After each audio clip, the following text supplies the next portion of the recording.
conversation of Deion Sanders. This was from several days ago on his thoughts on the matchup this weekend today against Kansas State, which is the number 18 rank in the country.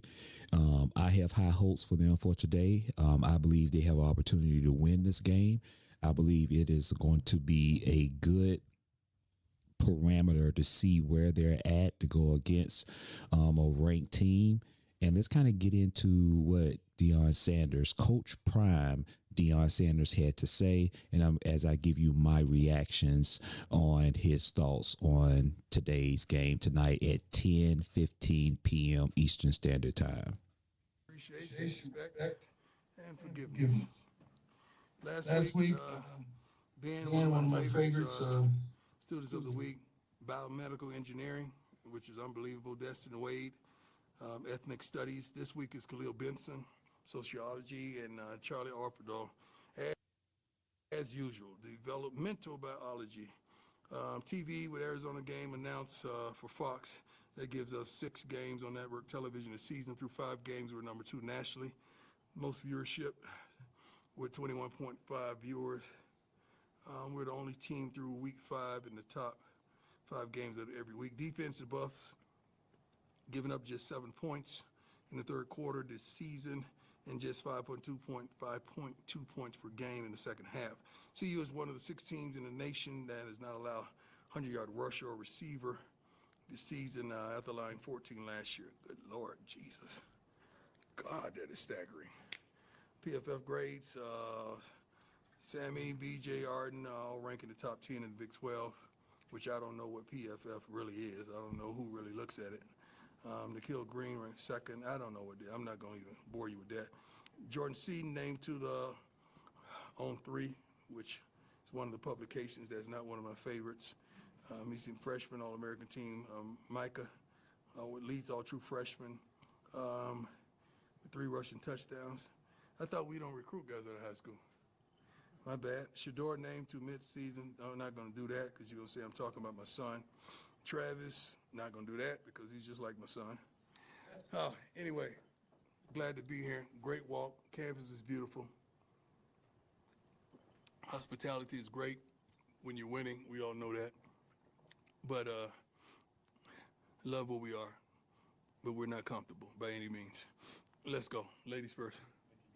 Coach, Nikki Edwards, Sports 4. How you doing? Good. How you doing? Good. With the news with Woods and Brown opting for a red shirt, has anyone had that conversation with you of having a red shirt? Yeah.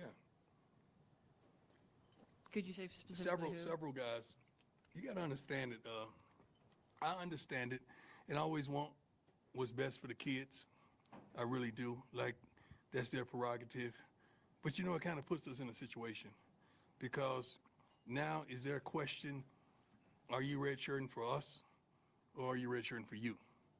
And it should be NCAA rules and guidelines that if you choose that particular course, not that our guys are, we should be able to allow you to go. Because if a guy is redshirting for himself and he don't plan on being here, why would you want him here and he don't plan on being here? That's really not fair to him. It's not fair to his teammates. It's a lot of unfairness, like the gentleman who chose the red shirt, the quarterback. So is it right that he's still practicing or with the team? Like, what course of action is that? Does he, I don't know, does he, you guys tell me, does he still practice? So you just let him walk away. It should be something, it needs to be a rule NCAA-wise to, if that's your course of action, they should let them go and start their next journey with the whatever team that is that they've already been talking to, because they've already been talking. Just like the 2 guys from that we played several weeks ago at Colorado State. They said they were offered how much in the portal? How you offered $600 and you didn't get in the portal? Why could none of y'all ask that question? How are you offered $600,000 but you didn't get in the portal? I got time today. All right, let's move on. Hi, Coach. Taylor Sadisky. Taylor, how you doing? Doing great. How about you, sir? Wonderful. Fantastic. So bye weeks are fantastic to get your boys' bodies rested, all that kind of good stuff too as Yes. well. But for you as a head coach, how does that just like do for you fundamentally and mentally too as well? I go to Texas, which is vacation for me. I go and really relax and recalibrate my mind. And the staff knows that been with me. They know when I get back is on. They know when I get back, I got a list of like 30 things that I want implemented expeditiously. They know I'm calling while I'm gone, and I'm gearing up. I want videos. I want this. I want that. So, well, it's tougher on the coaches when I get away because I come back with much more passion, than I already have, and that's a lot of passion. So, I love it, but I wish you can continue to play in the realm that we were playing in, but also we had some guys banged up that needed a week off for sure. So I'm happy about it. Hey, Coach. What's talked going on, last week. What's up, man? How are you? You talked last week about the UCF game and how the extra hours and time in the hotel led to extra film hours. Mm-hmm. Do you think that can be a kind of like an aha moment for the players, understanding how that can affect them on Saturdays? Most definitely. It's a moment that they definitely glean from. See, most people think you only learn from your losses, but you learn a lot from your wins. You learn a lot from Absolutely. successes. You I don't agree with just that. learn from when you're getting your butt kicked. I never seen a boxer get knocked out and say, I learned a lot from that, right? Like, that does not happen most of the time. And these young men they understand. I asked them a question this morning. If God were to give you what you desired in this game, what would it be? And what would you sacrifice for it? Great question. And the answer, the responses, and all that I was trying to get them to understand that whatever you want in life, you're going to have to sacrifice something. If you want a lot, you're going to sacrifice a lot. It's not you sacrifice a little and you get a lot. It don't work like that. Life don't work like that. Life is pretty much consistent, tremendously. And football has no feelings or emotions for you. So what you put in, normally you get out.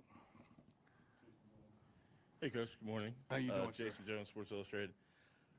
Since your win against UCF, there have been a lot of national media people, some of which you know personally, have sort of changed their tune on what you in this program can do this year. Do you guys notice that, or is noise, whether it's good or bad? I notice that because I get it from everywhere. I really don't care, honestly, because as quick as they jump on, they can jump off. As quick as they support, they can try to dismantle. As quick as they love, they could hate. So I really don't get into that. I know who it is for my purposes. I definitely know who said what for my purposes. And my sons and Darius and all those guys who reach the people. I mean, they and Neely also, they know.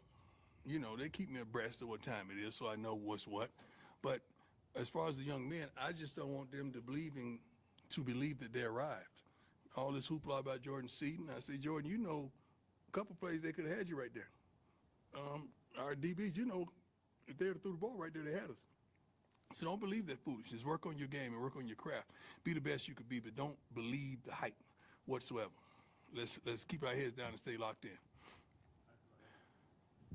Hey, Coach. I'll tell you something, man. That's one of the things you got to like about Coach Deion Sanders. Don't believe the hype. Perfect your craft. That's the message and the mindset you need to have in order to be a college football champion. He is bringing forth that mentality over to Colorado, that you don't get so full of yourself that you start, believing in all the praises, all the hoopla, because that's just noise. At the end of the day, great teams, great individual players know not to take everything in so like a novice. Understand that be intentional in perfecting your craft and being intentional on being the best athlete that you can be for yourself and for your team. Because if you do that and you don't get all into all what people saying about you, all the hoopla, all the noise, you're going to be a champion. Pat Graham, Associated Press. Nice to see you. You too. Real quick, a procedural question. Love your Shiloh. hat, man. Love your hat. Well, exactly. George Brett, baby. Oh, George Brett, I grew up on George Brett. nice. Well, you I should. grew up Terry Park. 100%. I was hustling balls in the third Wilson. grade. I used to skip school, bring my little sock, I used to beat everybody running when they hit the home run balls, and I used to get the balls, and I used to sell them during the game. Really? That was my hustle. I used to always make sure I brought the teacher my best ball with an autograph. I used to sit out there where they came out there out of the clubhouse, and I would get their autographs. And I would beg for cracked bats. Cracked bats was like $10 or $15. You know, a good home run ball in BP was like $3.50, $1.50 bat ball. Amos Otis, I used to go down there in the batting cages and help him pick up the balls. I used to be standing on the gate, little kid, you know, darn 7, 8 years old, and he used to let me come in, and I help him get up the balls and pick up the balls, and he would give me several of them, and that was my hustle, man.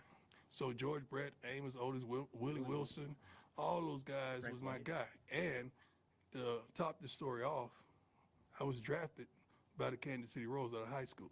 Really? Dick Hauser was the manager.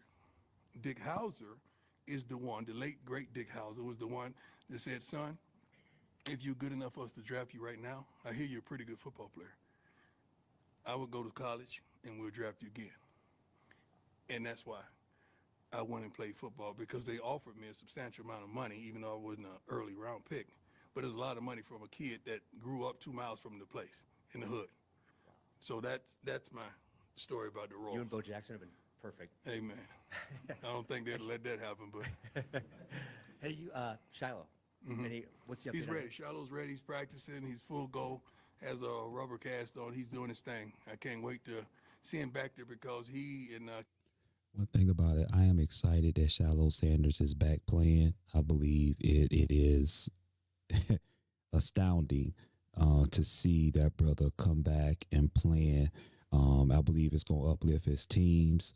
He is very intentional. He may not be the best safety, the best, DB or whatever like that, but he is intentional and he does bring good team chemistry, and he plays hard, and he's not afraid to make big hits. Cam is they're unbelievable together. Carter has done a wonderful job, got a lot of experience, and he's in on some packages as well, but Shiloh's full go. We should have the entire starting defense this week.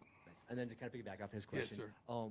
Can you take any lessons from 3-0 last year and apply them to 4-1 this year? Two different teams, two different situations, two whole different thought processes, even with the staff, as well as the young men we have in this locker room. But yes, me personally, it's some things that I've done tremendously differently in my approach and to detail with the staff, as well as the young men that play on this team, as well as with the support staff as well. So we had a 6:30 meeting this morning to reiterate some things that I wanted to see on the scout teams to give us the look that we wanted and expedite the look. So yes, there has been different things from my approach, definitely. But those are totally different young men that's out there, man. What we have on defense, I think, is it 2 players, 3 players that started a year ago? I think that's Cam, Shiloh, and Benson, right? Coates, Shane. Yeah, 4. I'm sorry. That's it. So we have several new players that are really doing a great job for us. In offense, what is it, 2? Shador Travis, Jimmy, 3. That's it. I love it. Hey, Coach. I'm Jack Harlow with Buffalo's Wire. How's it going? Jay Harlow. We saw a video of you earlier this week telling your team that you guys shouldn't be surprised that you're 4-1. Right. I was wondering if you could elaborate a little bit more on that message and why you felt the need to share it. How can you be surprised that you're winning in life, Jack? How can you be surprised that you put on a nice outfit and somebody tells you look good? How can you be surprised when you get out that barbershop and you look in that mirror and say, that's the one? Like, how can you be surprised with the expectation you have for yourself? The only way you can be surprised is you didn't expect it. We expect the results when we put in the work. I just don't want it going to the heads, but we shouldn't be surprised of where we are. We should be appreciative and understanding what allowed us to be where we are, but it should be no surprise to you. Man, let me tell you something. Let me tell you this. If when Deion Sanders beat the Kansas State team today, however you want to say it, this man gonna be able to write his name on any contract, on any team that he wants to coach. I'll tell you this right now. If they're able, and let me just put it in perspectives like this. I think there's a lot of things that are on the line against this team, against Kansas State, because you want to see the maturity perspective where Colorado is at. You want to see if they maintain their discipline on offense, defense, and special teams, and if they're able to handle having a long break the way they did. You want them to come out very sound. You have this break to be healthy, but you want to maintain that mental focus. You're going to get back stronger physically, but now I think it's more mental than physical, because you have to maintain your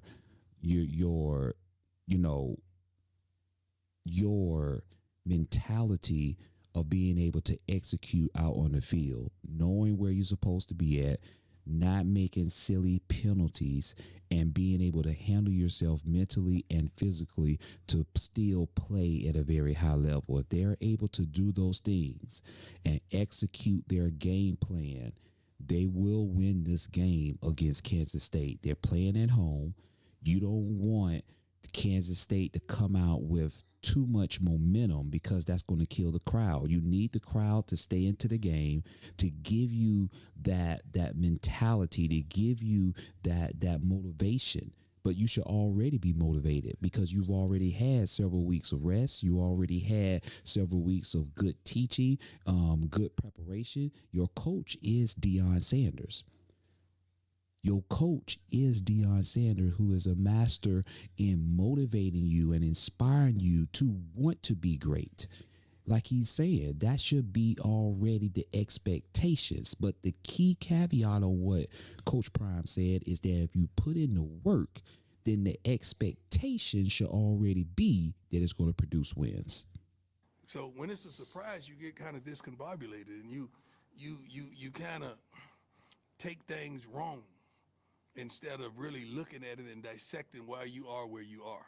It shouldn't be no surprise to anybody, but I don't want them to be in lackadaisical thinking this is easy, because the wind don't care who attains it. Has no mind, no memory, or no whatsoever. Does not care.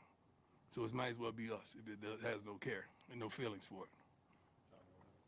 Hey, Coach. John Treach, 9 News. A slightly different question. 4-1 is an uncommon place, and everything is out there for you, conference-wise and beyond. To have that right now, I mean, how exciting is that within your program? It's not, because you don't expect it. I can tell the way you asked the question, but we do. We expect that. We're some of us are still upset about the Nebraska game. We wish we had that right now, because we felt like we weren't where we are then, where we are right now. Like, we really expect that. It's not being cocky or anything like that. That's what we expect. When we practice like we do, prepare like we do, we expect the results. And we have some players that can really play this game at a high level. That's why scouts are here every day. We just happen to have 2 that, like I said previously, will probably be in the top 2 of the top 5 draft picks. And everybody disputed that, didn't they? This summer? I can't get no help in the church over here. Didn't they dispute that? Get some help over here in the church. I know not to look at that side anymore.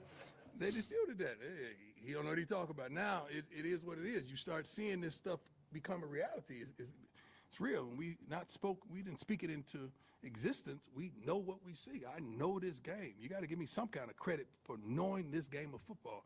I played it for 14 years. I covered it for 20 years. I covered it more than some of you guys have covered it.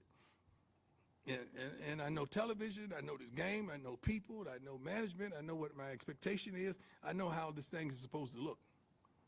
So I call a spade a spade. Great question, though. Appreciate it. Hey there. How you doing, sir? Mark Kislett, Denver Gazette. Mm-hmm. I'll follow up on something you just said.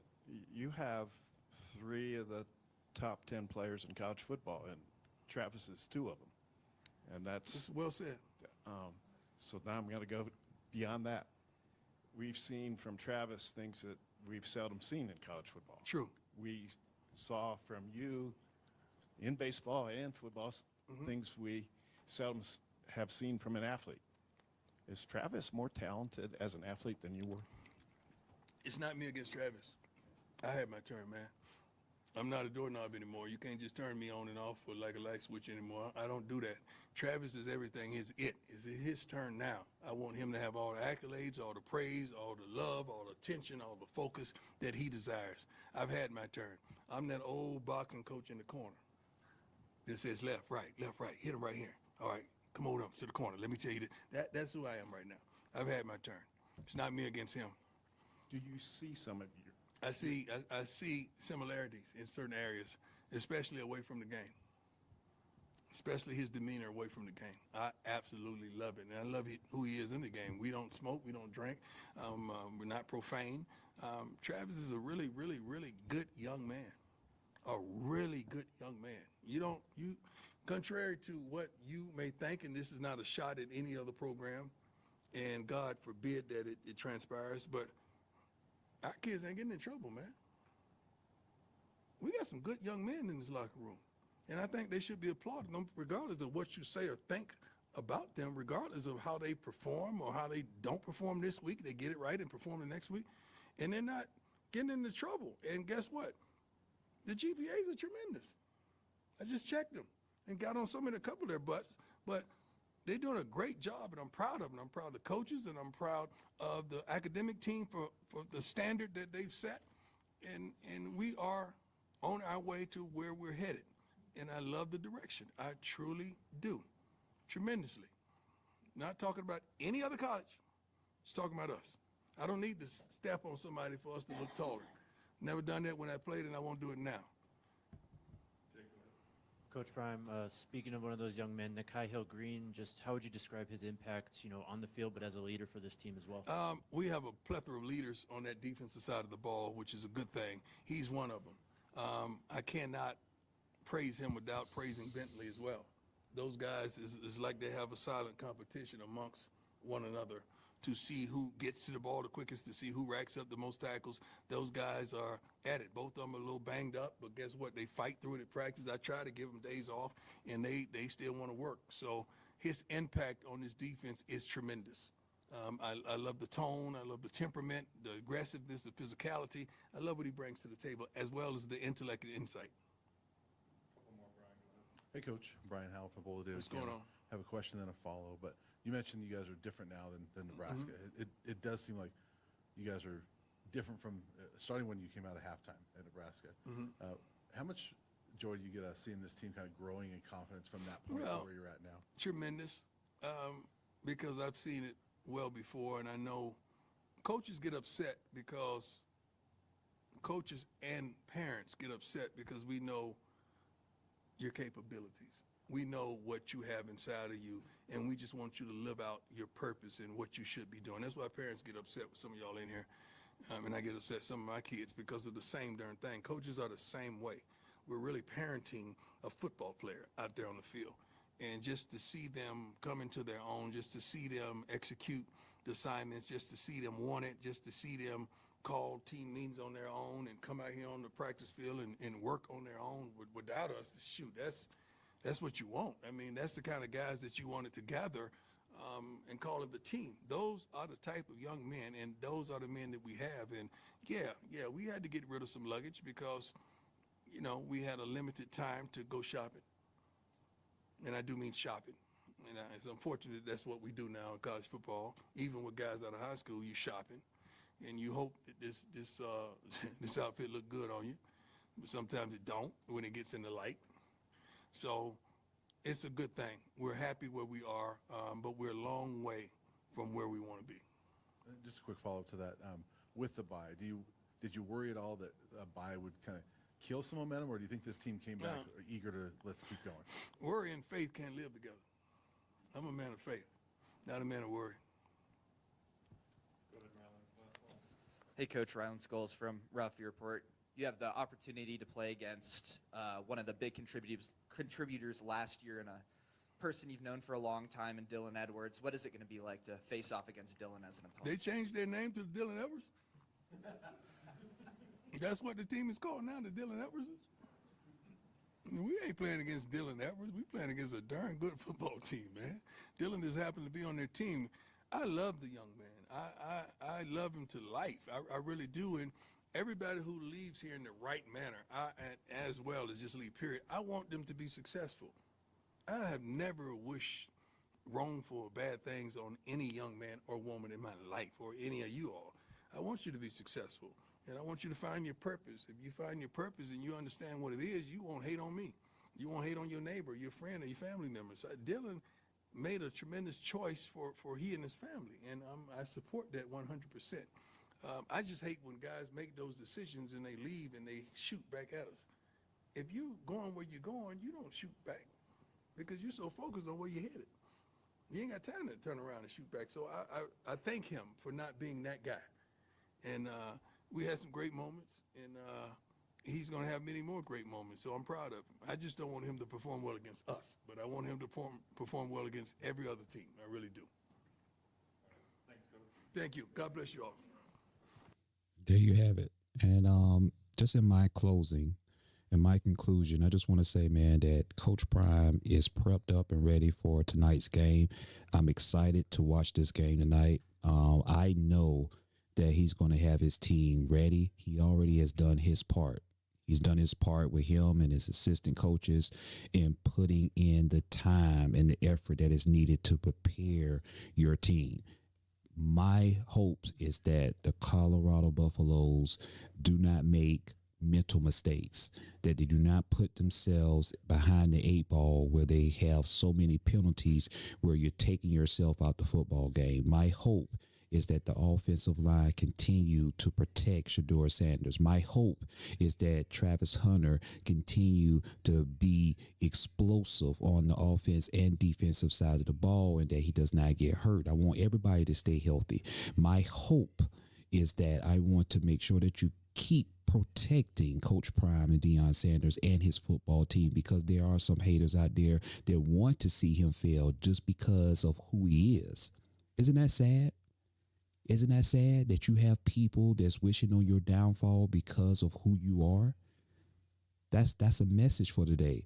Don't allow anyone to take you out of your game plan. Don't allow anyone to dictate on how you feel, whether happy or sad. Don't allow anyone that is outside of your immediate circle to control your emotions. And that's why a lot of people get mad, because you cannot control Coach Prime Deion Sanders' emotions.